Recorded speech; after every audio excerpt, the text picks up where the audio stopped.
बिस्मिल्लाहिर्रहमानिर्रहीम। अस्सलाम वालेकुम। मैं हूं बिशारत राजा, शहर इक़दार से एक और व्लॉग के साथ आपकी खिदमत में हाज़िर। नाज़रीन, 3 से 4 आम खबरें आपके सामने रखने जा रहा हूं। एक तो सोहेल अफरीदी साहब हर वो दरवाज़ा खटखटा रहे हैं ताकि उन पर कोई बाकी चीज़ ना बचे, कोई किसी तरह का कोई इल्ज़ाम बाकी ना बचे, कोई तोहमत ना लगे कि ये दरवाज़ा मौजूद था, आपने इस दरवाज़े को नाक क्यों नहीं किया। उन्होंने एक ख़त लिखा है, उस ख़त में वो बड़ा आला ख़त लिखा है उन्होंने।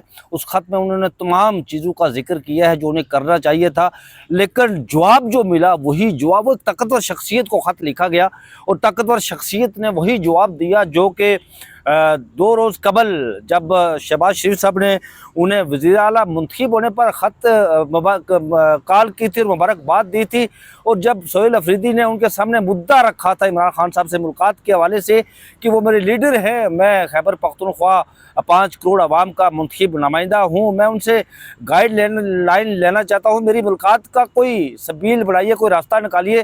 तो उन्होंने कहा कि मैं पूछ कर बताऊँगा। तो आज भी यही ख़त जब सोहेल अफरीदी साहब ने लिखा तो इसमें भी यही कहा गया कि मैं पूछ कर बताऊँगा, लेकिन अभी तक वो मामला सामने नहीं आया कि पूछ कर बताऊँगा। पहले उन्हें कहा गया कि हम आपको टाइम देते हैं मुलाकात का, फिर क्या हुआ वो आपके सामने रखेंगे। नाज़रीन, आज बड़े सर जोड़ कर बैठेंगे और ये और बड़े अहम फैसले होने जा रहे हैं। वो कौन सा असल मुद्दा है जिसमें वो तमाम बड़े सर जोड़ कर बैठेंगे और वो उसमें फैसला करेंगे, ये आपके सामने रखेंगे। और फिर आपके सामने ये भी रखेंगे कि एक नया इंकशाफ किया है सोहेल अफरीदी के हवाले से एक बड़े दानिश्वर ने, और वो इंकशाफ उन्होंने क्या किया है, क्या कहा गया। पहले तो उस दानिश्वर का कुछ और कहना था, लेकिन उन्होंने कहा कि मैं आज भी अपनी खबर पर कायम हूँ, और उन्होंने क्या कहा ये आपके सामने रखेंगे। फिर आपको ये भी बताएंगे कि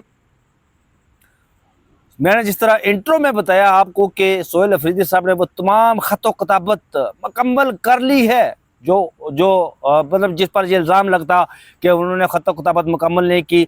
अब ये मामला तेज़ी से उस तरफ जा रहे हैं जो कि इमरान खान साहब चाहते थे। हफीज़ुल्लाह नियाज़ी साहब ने भी ये कहा है कि कई महीनों से खदशा कि इमरान बैमुक़ाबला रियासत हतमी टकराव की जानिब पेशकदमी तेज़ तर हो चुकी है। दड़का आने वाले वक्त इमरान खान और रियासतदानों पर कड़ा इम्तहान है, ये हफीज़ुल्लाह नियाज़ी साहब ने कहा है। इस पर बात करेंगे। सबसे पहले मैं नाज़रीन आपको बताता हूँ कि सोहेल अफरीदी साहब ने क्या किया है। सोहेल अफरीदी साहब ने ख़त लिखा है चीफ जस्टिस ऑफ पाकिस्तान को, जस्टिस यहिया खान को। उस ख़त में क्या कहा गया ये आपके सामने रखता हूँ। उन्होंने ख़त लिखा है कि इमरान खान साहब से मुलाकात के लिए अडयाला जेल हुकाम को हदायत जारी की जाए। ये भी कहा गया कि सूबे का मुंतखब वज़ीर आला और 4.5 करोड़ आवाम का नुमाइंदा हूँ, मेरी आइनी और अखलाकी फरीज़ा है कि अपनी जमात के पैटर्न इन चीफ यानी इमरान खान साहब से हदायत लूँ, उनसे गाइडलाइन लूँ, उनसे पॉलिसी लूँ, बिलखुसूस जो कि खैबर पख्तूनख्वा में ऑपरेशन हो रहा है उस हवाले से, और अफ़गान महाजरीन के हवाले से।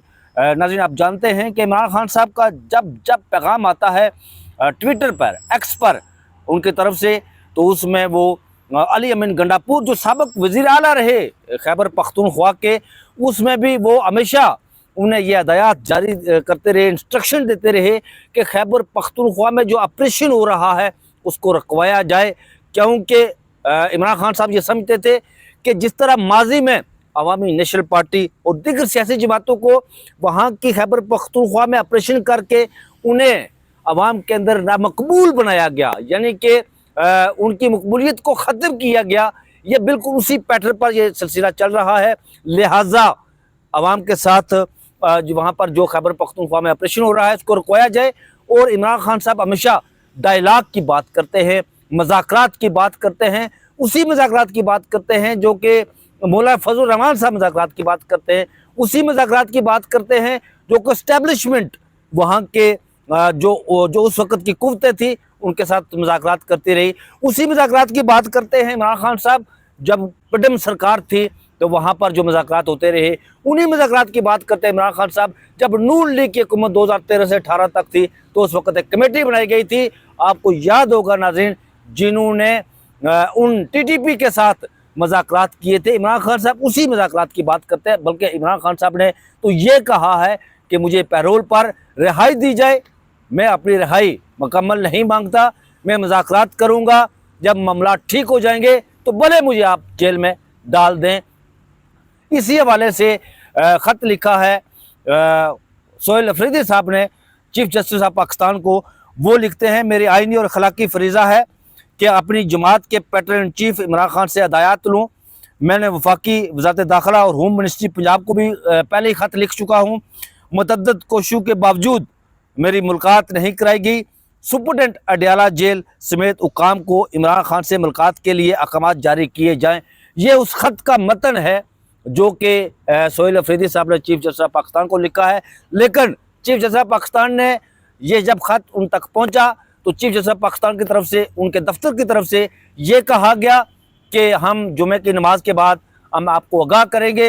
Advocate general Khyber Pakhtunkhwa house में बैठा हुआ था और सीएम को भी बुलाते मुलाकात के लिए, लेकिन जुम्मा तो गुजर गया और फिर बताया गया हम आपको बताएंगे। उसी तरह, उसी नुक्ते को लेकर, उसी लाइन को लेकर जिस तरह शहबाज शरीफ साहब ने कहा कि मैं पूछ कर आपको बताऊंगा।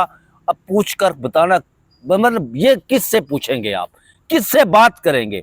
नाज़रीन, पड्डम सरकार थी, आप जानते हैं कि जब उसकी हुकूमत थी तो शहबाज शरीफ साहब कोयटा बलूचिस्तान गए थे। सरदार अख्तर जान मैंगल ने एक जलसे का इनेकाद किया तो शहबाज शरीफ साहब चूँकि CEO थे, चीफ एग्जीक्यूटिव थे मुल्क के, तो वहाँ पर जब सरदार अख्तर जान मैंगल ने यह मुद्दा सामने रखा उस जलसे में, मिसिंग पर्सन के हवाले से, लापता अफराद के हवाले से जब बात की, तो सबसे आखिर में वहाँ पर जनाब शहबाज शरीफ साहब ने तकरीर की और दौरान तकरीर उन्होंने ये ऑन दी रिकॉर्ड बात है, ये कोई ऐसी बात नहीं जो मैं अपनी तरफ से कह रहा हूँ। दौरान तकरीर, दौरान स्पीच उन्होंने ये कहा कि मैं सरदार अख्तर जान मैंगल साहब को मुखातब करते हुए कि सरदार साहब, आपने लापता अफराद के हवाले से बातचीत की है, मिसिंग अफराद के हवाले से बातचीत की है, मुद्दा सामने रखा है और मैं बाख्तियार, इस तरह हाथ उंगली करके वहाँ पर आपके एस्टेब्लिशमेंट के लोग भी बैठे हुए थे, बाख्तियार लोगों से बातचीत करके आपको आगाह करूँगा। शहबाज शरीफ साहब बाख्तियार कौन है? मैं बार बार ये कह रहा हूँ कि आपका जो 73 का आइन है उसमें सबसे ज़्यादा अख्तियारात के मालिक इस मुल्क का चीफ एग्जीक्यूटिव होता है और आप इस मुल्क के चीफ एग्जीक्यूटिव हैं। बाकी तमाम ब्यूरोक्रेसी जितनी भी है, एस्टेब्लिशमेंट है, मुल्ला हैं, जो कुछ भी है वो आपके ताबे हैं। लेकिन आप हर वक्त ये कहते हैं कि मैं बात करके आपको बताऊंगा, और यही कुछ आपके इस मुल्क की सबसे बड़ी आला अदालत जिसने लोगों को इंसाफ देना होता है, उसका चीफ एग्जीक्यूटिव, उसका चीफ जस्टिस ऑफ पाकिस्तान ये कह रहा है कि मैं पूछ कर बताऊंगा। तो आप, ये मेरे लिए लम्हा फिक्रिया है, ये पाकिस्तान की 25 करोड़ आवाम के लिए लम्हा फिक्रिया है कि असल इख्तियार किसके पास है।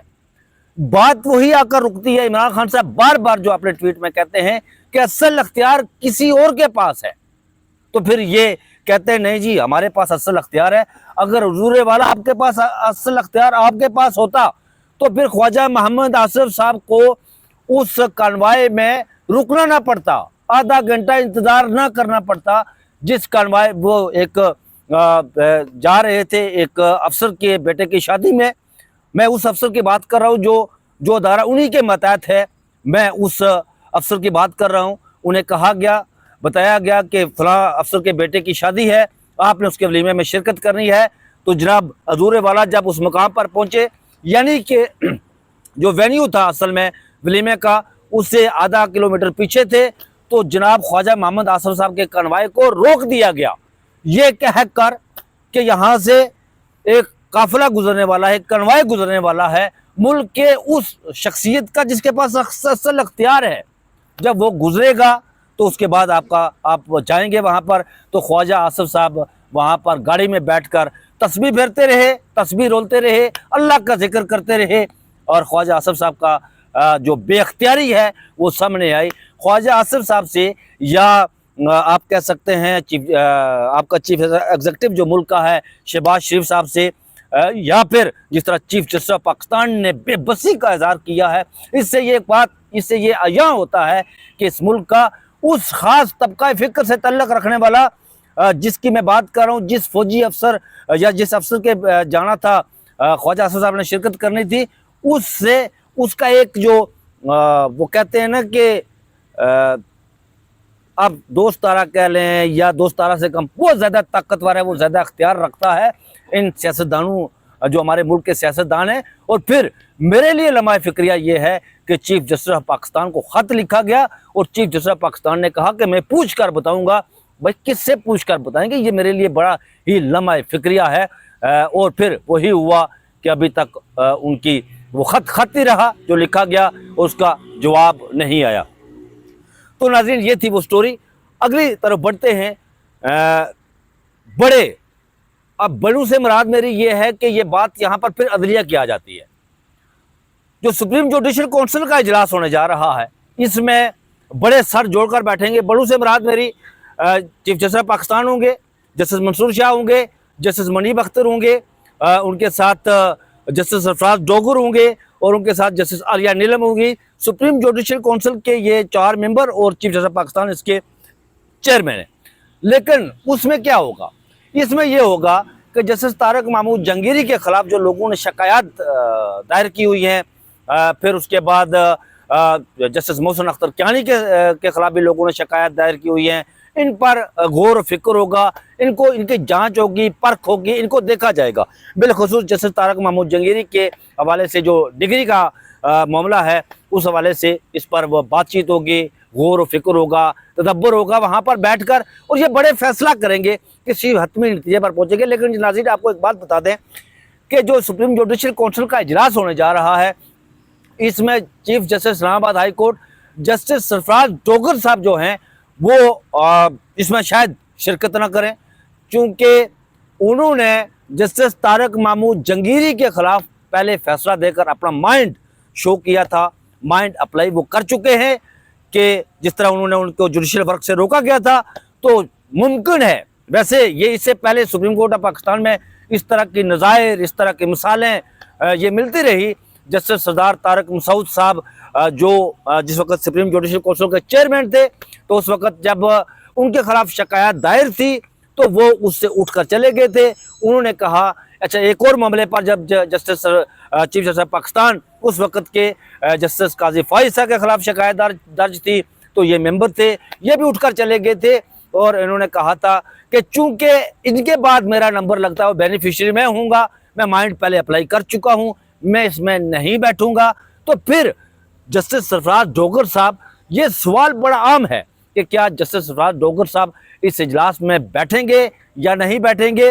वो माइंड अपना पहले अप्लाई कर चुके हैं, वो फैसला दे चुके हैं इस्लामाबाद हाई कोर्ट में जस्टिस आसफ के साथ उस डिवीजन बेंच में, जिसमें जस्टिस तारक महमूद जंगीरी को जुडिशल पावर्स उनकी ले ली गई थी और फिर सुप्रीम कोर्ट ऑफ पाकिस्तान ने उस फैसले को कालादम करार दिया था।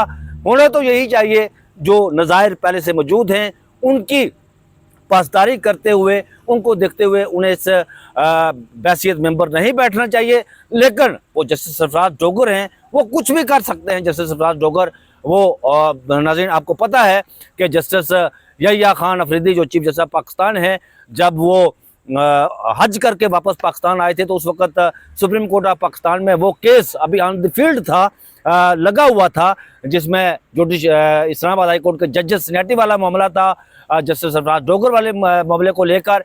तो जब ये मुबारकबाद देने, ये वसीम मलिक साहब की स्टोरी थी, उन्होंने कहा कि जब ये मुबारकबाद देने चीफ जस्टिस पाकिस्तान के यहाँ पहुँचे, उनके घर पहुँचे, तो चीफ जस्टिस पाकिस्तान ने उन्हें कहा कि ठीक है, आप मुझे सिर्फ मुबारकबाद दें, आपने कोई ऐसी बात नहीं करनी जो सुप्रीम कोर्ट ऑफ पाकिस्तान में जो केस लगा हुआ है सीनियरिटी वाले इशू को, सीनियरिटी वाले मामले को लेकर। तो फिर जस्टिस सरफराज डोगर साहब ने यह कहा था कि हजूर वाला, मैं वो बात नहीं करूंगा, मैं सिर्फ आपको मुबारकबाद देने आया हूँ। मुझे जिन लोगों ने यहाँ लाया है, जिस तरह लाया है, वो जाने, उनका काम जाने।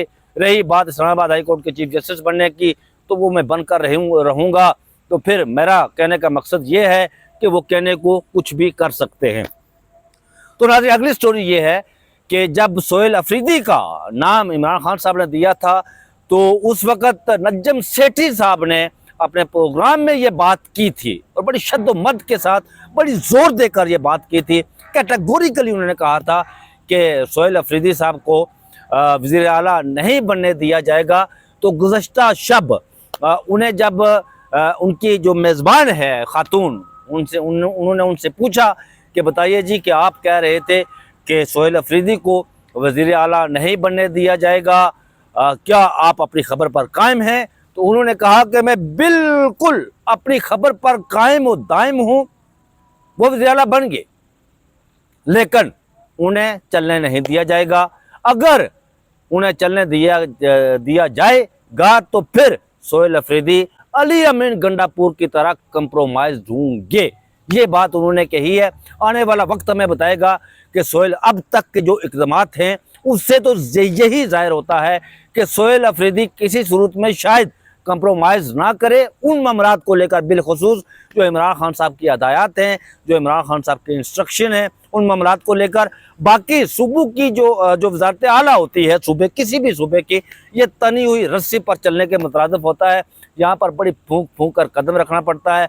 आपको सूबे की जो आवाम होती है उनकी ख्वाहिशात के मुताबिक काम करना पड़ता है, क्योंकि सूबे की आवाम ने आपको मुंतखब किया हुआ है, आप उनके नुमाइंदे होते हैं, उनके मुताबिक चलना होता है। और फिर कहीं से अगर प्रेशर आता है, जिस तरह अली अमीन गंडापुर के बारे में कहा जाता था कि वो कंप्रोमाइज्ड थे, इमरान खान साहब उन्हें कहते थे कि खैबर पख्तूनख्वा में ऑपरेशन रखवाया जाए, वो उन्होंने नहीं रखवाया। फिर इमरान खान साहब ये कहते थे कि मैं बजट के हवाले से, तो अली अमीन गंडापुर ने कहा कि खैबर पख्तूनख्वा में के हवाले से बजट जब पेश किया गया तो कहा कि हमने इमरान खान साहब से इस हवाले से मुशावरत की है, लेकिन वो उन्होंने वक़्त ने साबित किया कि उन्होंने मुशावरत नहीं की थी। फिर ये कहा गया, अब अली अमीन गंडापुर साहब ये कहते हैं कि उनकी पुश्त पर पार्टी नहीं थी, और बिलखुसूस वो जो पाकिस्तान तहरीक इंसाफ का सोशल मीडिया है उस की तनकीद की वजह से वो कमज़ोर हुए थे। ये अली अमीन गंडापुर का मौक़िफ़ है। लेकिन पाकिस्तान तहरीक इंसाफ का सोशल जो मीडिया है, ये वॉलंटियर पाकिस्तान तहरीक इंसाफ का सोशल मीडिया चलाते हैं। ये इनके लिए हतमी बात और आखिरी बात इमरान खान साहब की होती है। इसके अलावा ये किसी की बात नहीं मानते। ये तो पक्की बात है, सच्ची बात है। अगर कोई अलीमा खानम साहिबा कोई ऐसी बात करती हैं या बुशरा बेगम साहिबा कोई ऐसी बात करती हैं, तो फिर भी ये इस बात को बलाए ताक रख देते हैं कि ये इमरान खान साहब की फैमिली है, या इमरान खान साहब की बहन है, या इमरान खान साहब की बीवी है। अगर उन्हें लगे कि ये बात इमरान खान साहब के खिलाफ जाती है तो वो उन्हें भी निशाने पर ले लेते हैं। तो ये पाकिस्तान तहरीक इंसाफ का सोशल मीडिया है, ये कोई नून लीग का सोशल मीडिया नहीं, या पीपल्स पार्टी का सोशल मीडिया नहीं। ये जो लोग हैं ये कहते हैं कि हमने वोट देकर आपको ये इसलिए भेजा है कि आप इमरान खान साहब की रिहाई के लिए कोई रास्ता निकालेंगे। इसलिए नहीं भेजा कि आप अपनी कुर्सी से प्यार करेंगे और चाकरी करेंगे उन लोगों की, चाकरी में लग जाएंगे उन लोगों के जो हुकूमतें घराने और बनाने का दावा करते हैं। तो उधर हफीजुल्लाह नियाज़ी साहब ने जिस तरह बात की है, तो नाज़रीन ये मामलात उसी तरफ तेज़ी से जा रहे हैं। और बिलखुसूस ये जो नवंबर आने वाला नवंबर है, नाज़रीन मैं ये खबर आपको देना चाहता हूँ कि ये नवंबर बड़ा सितमगर होगा। इसमें आर या पार मामला होगा और फिर इमरान खान साहब की हदायत के मुताबिक इस पर अमल होगा। ये थी लेटेस्ट अपडेट जो मैंने आपके सामने रखी है। मुझे अपनी दुआओं में ज़रूर याद रखिएगा। मुझे दीजिए इजाज़त, अपना बहुत सा ख्याल रखिएगा। अल्लाह हाफिज़।